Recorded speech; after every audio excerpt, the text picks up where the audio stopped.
Well, welcome back, YouTube viewers.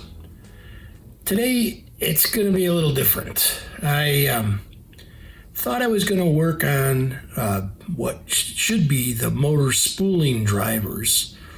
And it kind of got me into the little panel below it, which was the inputs, which got me into the panel below that, which discovered a lot of stuff, a lot of mess inside there. It's probably going to be a little longer than one video, so I'm going to spread this all out here, and we'll take a look at this stuff. But yeah, it's sort of like I opened a big can of worms inside this, and maybe you can get an idea just how bad some of this stuff is, or how dirty, how rusted, how all kinds of issues that I'm having are going to have if I don't clean this. And so it's a time-consuming process to go through all of this stuff. And I'll show you what I'm doing, and you're going to think it's crazy, but if we're going to make this thing work right, this is what's got to be done. So, having said that, let's take a look at what's going on inside the unit right now. Okay, actually, before I actually start taking this apart, let's take a look at the back panel of the machine and understand where these components that we're going to work on are at. The first things I'm trying to get to is the spooling motor control cards, like the control and drive parts for the spooling motors. Now they're located under these back covers right here. And so this one here is the left or supply motor. There's the control PCBs. There's two PCBs. There's the right one. And then down below there, you're looking at the IOs, the XLRs for 1 through 8, 9 through 16, 17 through 24. Those panels are separate and will have to come off. Below that, there's one more, which is actually the model number and the serial number cover plate. This has those numbers you see 1 through 24 on, and it goes across the entire unit. And below that, there's 3 more panels, which are the external control panels to go to external sync, remote control, everything like that. Now, understanding that's that, let's take a look at taking this apart.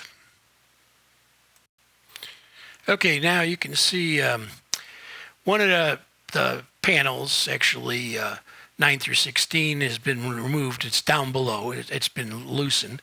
And I'm doing 1 through 8 right now. I'm taking the set screws out, or the 4 screws out, which will then be able to remove this panel here so I can get back and into the machine at this point. Above it, I've already removed the top panels, and you can see the heat sinks just kind of showing there for the supply. I believe it's the supply power card and the supply driver amplifier for the spool motor. Supply on this one, because that's the supply side. And if I drop this down here, you notice down by my right thumb there, that's a big chunk of wood, charcoal. I have no idea how these things get in there, but there's tons of this stuff in there. Actually, there ain't tons, but there's a lot of these pieces of charcoal that are larger than those little vent holes in there. So I'm not sure how they got in there, but there's a lot of that in there. And maybe we can get a little closer shot now of the dirt and stuff that's sitting down inside here. Excuse my finger, but look at, that's it there, sitting down there on the panel, and it all got in there into the XLRs. There's some more of the charcoal you could see sitting back there, but it's all sitting back in the XLRs. And here it is after I've removed that panel. I've disconnected it, and that stuff is still just everywhere, falling down. and you're going to see it's just falling all over the floor. It's just making a mess everywhere. Those are the cards right there with the I/O cards, and you just tap on them and junk just falls out, like unbelievable amount of junk. So you can see how much dirt is going on in here. Now let's take a look at the actual spooling motor cards. Let's stop it with this one here and zoom in. This is actually the spooling motor supply PCB. So what happens with this one is the main PSU plugs in here on this connector here, and it takes that main voltage, then regulates it and sends it over to the spooling motor drive amplifier, which is the next card over here. Okay, let's stop this one and zoom in too and take a look at the spooling motor drive amplifier. So the spooling motor drive amplifier gets its input from the spooling motor controller card, and then it outputs directly to the spooling motor what to do.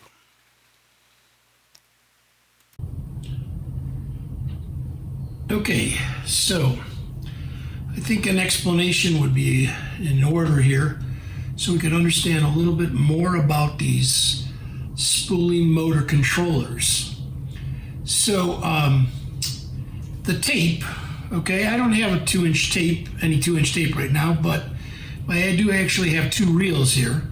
So the 2-inch tape would be on here. This here would be our spooling reel, okay, or they would call it the left one, and this would be our take-up reel. This is the right one. So our 2-inch tape is going to be sitting on that spooling rotor. Let's first off, if we had a standard, if we had a little tape recorder or a cassette recorder, what we find in there is going to be one motor, one single motor. It's going to control the capstan. It's going to have belts that run off to these other motors, or excuse me, to these other reels, so that they can run. And they'll slip depending upon what's going on the thing. As it's rotating, the tape, as it's going through the capstan, it's going to be making these other reels to take up the spool of tape, and this put out this tape. And they'll kind of slip around to make that all work. You've seen that in cassettes, and it happens on small reel-to-reels and stuff like that. Now, when we get up to this level of machine, the difference here that we got is this is a 10.5-inch reel, and this reel will take, normally has about 2,500 feet of 2-inch tape on it.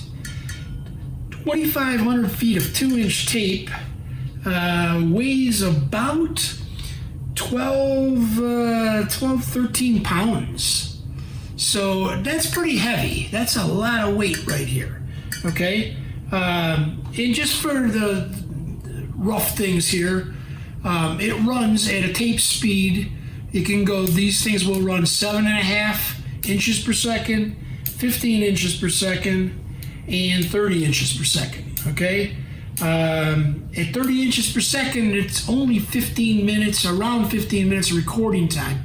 Now this will vary because there's thinner and thicker tapes, but it's about 15, 16 minutes of recording time on 30 inches per second, or 30 IPS as they call it.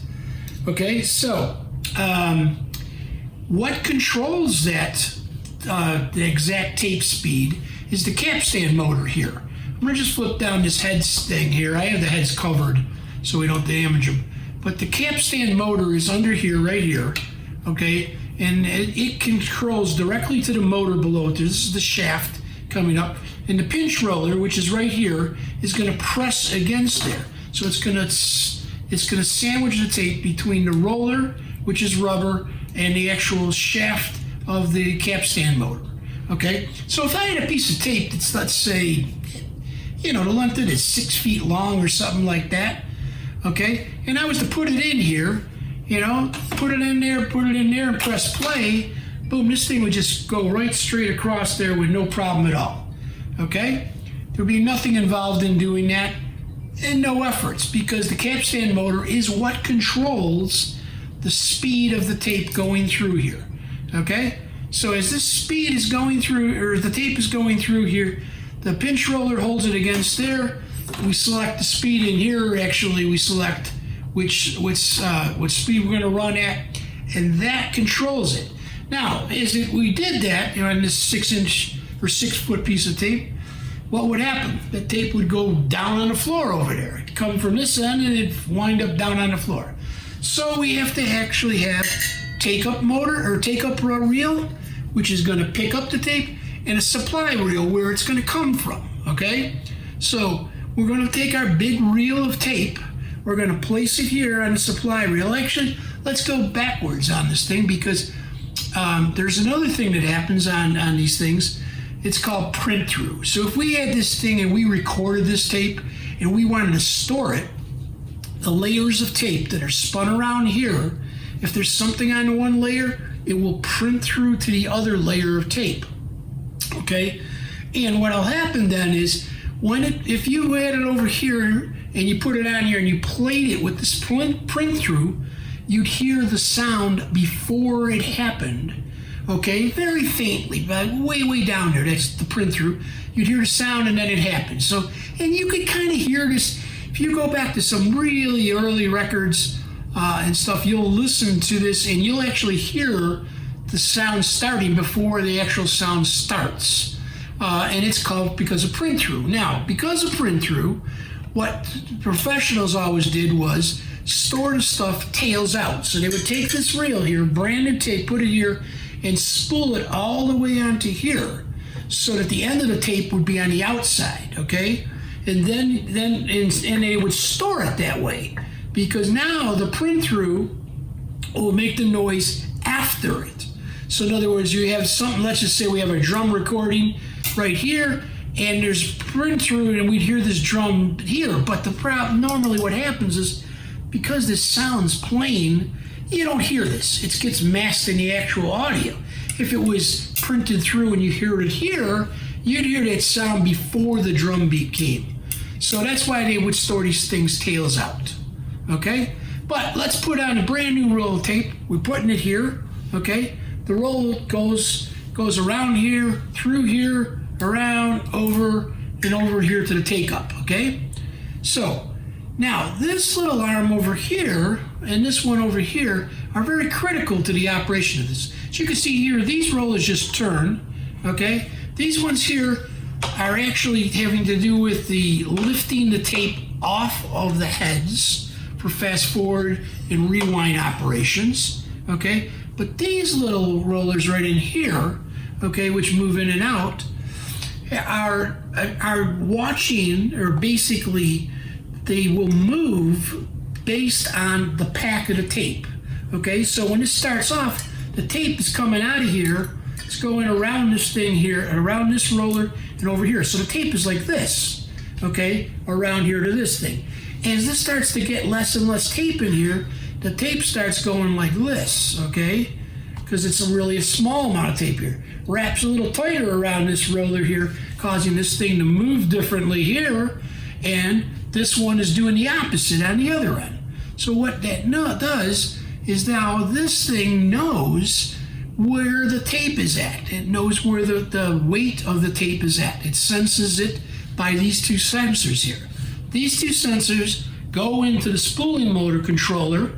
Spooling motor controller goes off to the spooling motor driver amplifier that's in the back, the thing that we're looking at and going to clean, okay? And so what goes on is this is running, okay? This thing here in the beginning has got to put quite a bit of effort to make this tape pick up this tape. Not that much, because really it's coming through here, but this is picking up the excess tape so it doesn't fall on the floor. It's picking it up. This thing here now, even though it's got a lot of tape on it, it has to put back tension on it, because we don't want this tape to be falling over here. So it actually puts back tension on while this one's picking it up. And as this keeps going on, okay, this thing here will need more and more tension and less tension here, because this is going to get heavier. Remember, it's 12 pounds. At 12 pounds, it gets shifted over here. So this is going to get a lot heavier. It will require a lot more motor torque, let's say, and this will require less motor torque to hold that back like that. So that drive motor amplifier, which is on each one, is constantly getting information from the motor controller, okay, the spool motor controller, which is down here, to compensate for this real adjustment or this real balance like that. And the same thing sort of happens if we go to fast forward or rewind. If we go to fast forward, the first thing that happens is this thing pulls the tape away from the heads. Okay, so the tape that was wrapping here in the heads comes back now and it's hitting back here. Okay, pull it away from the heads. And now this thing gets a lot of force generated into it to make this tape go from here to here. It's in fast forward mode. Okay, and so this thing here still got to create some back tension. So there is a little bit of back tension going on, but this thing's got to really work hard getting it going. And as it starts moving this way, again, these things are in play, these two here, this thing will get heavier and heavier, causing it to need more and more torque on this one to keep it going that fast. This one will need less and less to keep that back tension going on. Okay? As soon as you hit it out of that, you hit play, boom. Actually, let's go to stop. You hit stop, okay? They apply a back EMF to both of these things here, and there's brakes that come in and grab this thing so it doesn't slip out, okay? But the brakes don't usually come in to the last minute. The motors will actually slow it down from the electronics telling it to do that. And after it slows it down enough, then the brakes will come in and kick it in like that. However, these machines are so good at handling tape that you can go from fast forward right into play with no problem. You can go from play, fast forward, rewind, doesn't matter. This thing handles it, nothing happens to the tape. If it wasn't that good, what would happen as soon as you hit that point, boom, it would snap that tape when it tries to stop. So the motor controller card, the motor driver amplifier is important because this isn't just power to this motor. There's quite a bit that's going on that makes this motor run and makes this motor run, and how much they run, basically. How much torque is going to these motors is based on those two cards and the software that tells it ahead of time which ones of those to actually put power on. Okay, so it takes into account all of this stuff out here, watching this stuff and monitoring it via the software, and tells these motors what to do and what's going on. That's a pretty close-up, pretty vague explanation of how these things work, but this is how an 820 works. Well, I hope that wasn't too complicated and gives you an idea basically of what all these tension arms and rollers and stuff are doing, so that we could see the motor drivers and what the motor or how the motors interact with each other as the machine's working. We'll continue on in the next video and complete the back panel as we go on to the audio cards, the audio I/O cards, which are XLRs in and out and stuff like that. There's a lot of work involved in getting them back to a usable shape like that. So, without further ado, thank you for watching. Please hit the button to subscribe, click on thumbs up, and if you enjoyed it, give me a like, and we'll see you in the next one. Thank you.